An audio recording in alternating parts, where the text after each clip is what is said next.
Guys આજે કોઈ ઘરે છે નહીં એટલે આપણે લીલા ચણાનું શાક બનાવવાનું છે બરાબર. જાતે જોઈ લો, લીલા ચણા ઓકે જ છે બરાબર.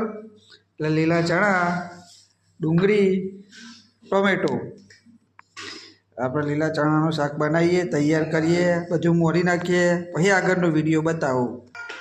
ગાઈસ બધું રેડી થઈ ગયું છે. આ થોડા ચણા હતા, આ ડુંગળી, ટમેટું અને થોડા મરચાં મોરી દીધા અને આ બધો મસાલો છે બરાબર. અને આપણે મરચાં તો પહેલાં ભરી ઓકે કરીને મૂકીએ જ છે બરાબર.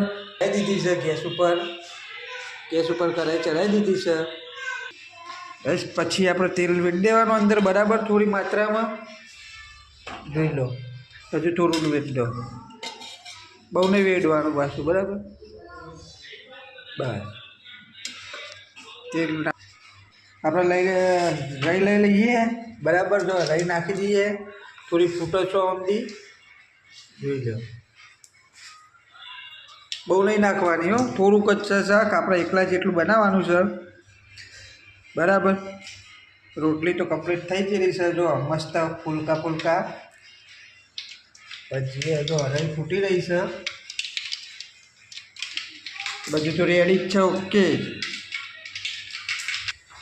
તો રહી છે ફૂટી રહી છે, જુઓ ગાઈસ. આપણે રહી થઈ જઈએ બરાબર ઓકે. તેલ બેલ ગરમ થઈ ગયું છે. પેલા ડુંગળી, ટમેટું અને મરચાં નાખી દેવાના છે. આપણો વઘાર ઓકે બરાબર. હવે આપણે એને મિક્સ કરી દેવાનું.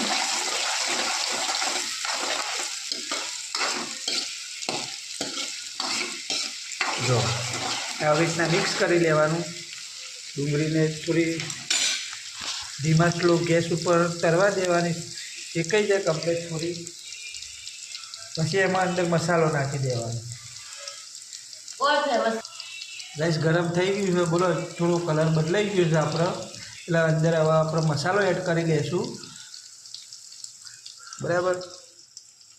સૌથી પહેલાં લઈશું આપણે ગરમ મસાલો. જો ગરમ મસાલો 2 ચમચી જેટલો નાની લઈ લેવાનો છે. આપણે થોડું મોરું મરચું લઈ દઈશું, થોડી હળદર એડ કરી દઈશું.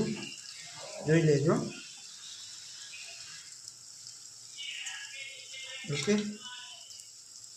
પછી મિક્સ કરી લેવાનું.